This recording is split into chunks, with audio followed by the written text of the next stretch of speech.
Good. Doing great. Yeah? Thanks for having me. Thank you. What has been the most pronounced, difference for you being a head coach versus a coordinator, being in some very important positions? Because now it's go time, right? Rubber's on the road.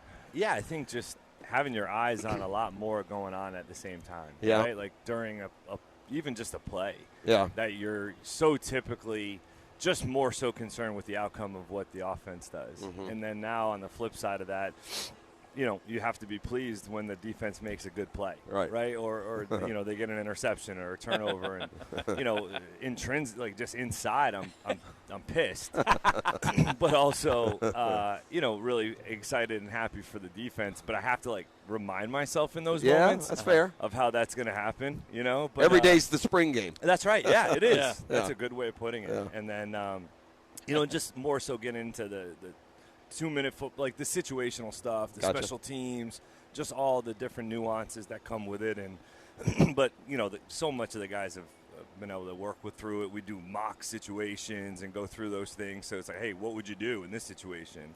We hired a game management guy in June, so really happy with where things are going. Is no news good news early on in training camp? You hear about for us. Is that a good thing to have?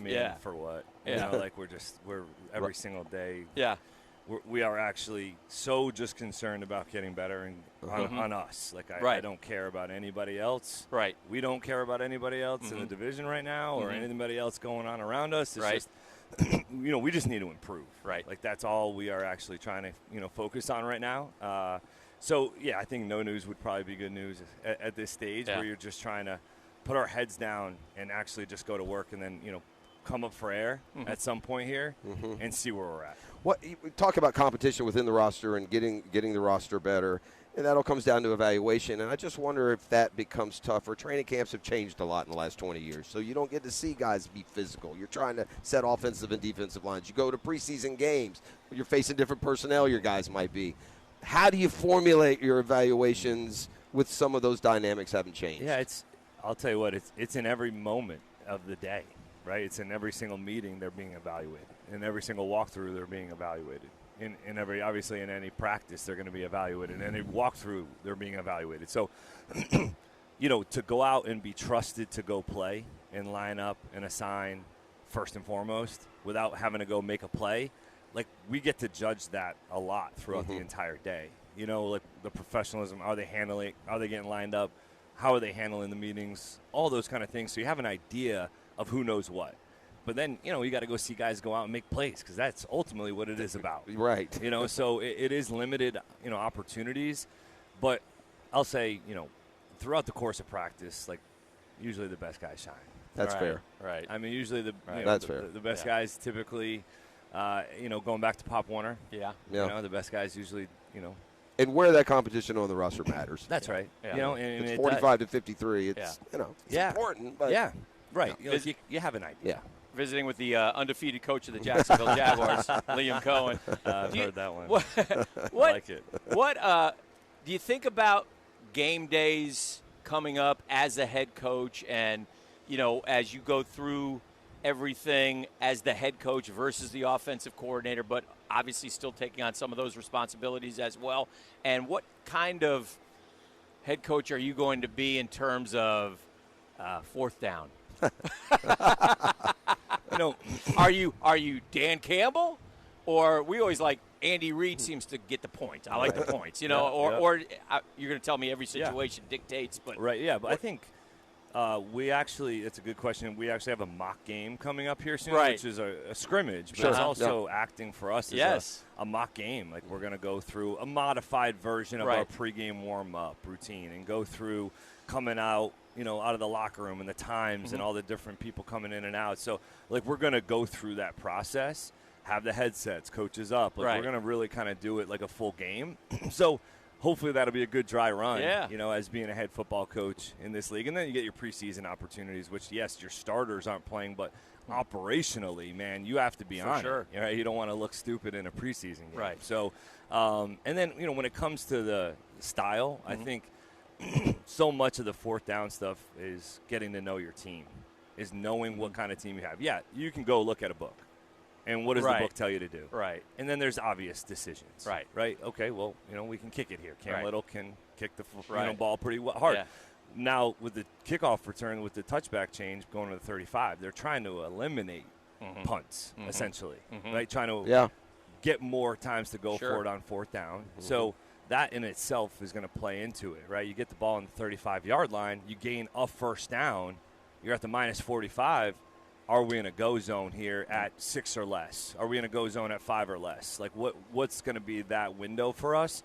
And ultimately getting to know our team, right? Getting to know our players on both sides of the ball a little bit more. And, in those critical situations, who's going to get it? Right. Getting Trevor Lawrence to his ceiling, keeping him at his ceiling, and letting him play at his ceiling consistently.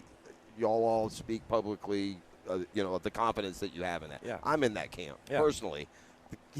How much is fair of what's all the dishevelment early in his career? Yeah. I've always said in what we do, there's a fine line between a reason and an excuse. For sure. Right. So, where tell us something. I think it's all fair. I'll be honest. All right. I think that's kind of where we've landed. Yeah. And I think at the end of the day, he knows that the production and wins and losses is ultimately what we're judged by. But I also say, playing this position, especially this position in this league, a lot of it is about timing and circumstances. Yeah. Baker Mayfield couldn't play. Right. Sam Darnold couldn't play. Right. It goes on and on. Yeah. They were on the same team and couldn't play. Right. So a lot of it is about timing and circumstance. What is around you? What's the infrastructure built around you from a coaching standpoint, leadership standpoint, players standpoint? Yeah. What does that look like? So much of it is that, but also, man, hey, at the end of the day, as a quarterback in the National Football League, ultimately you're judged by, hey, what are you going to do on third downs in the red zone and in 2-minute situations when you need to go score a touchdown? And he knows that needs to improve. Yeah. We watched that, that if you watch that quarterback documentary on Netflix, the amazing thing for the fan, I think, was when they talk about coming out of the huddle. Yeah. And everything that first thing I do is look at the clock. Then I look at the safeties. Then I look at the line. Then I look at the protection.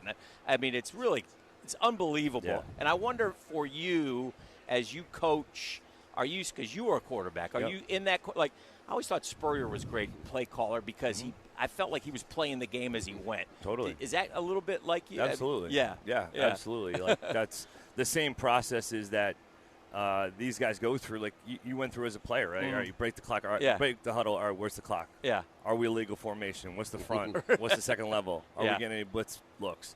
What's the safeties doing? I mean, that whole process. Right.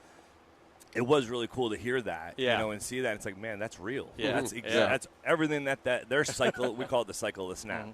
Everything that happens, before the snap, and now then you got to go play. Right. Yep. And so, so much of the way you want to call it is seeing it through a lens of, for us, it's balance. Right. Like we want to be balanced. We want to be able to run the football, and that can also help alleviate the quarterback's job if you can at times just, man, let me take a breather here and go hand the dang thing off and get 4 yards. Yeah. So ultimately, we want to call it balance, but you want to always try to see it through the quarterback's lens if you can. Yeah. And you remain committed to the ground game. Your offense is, I hear this word a lot, complex.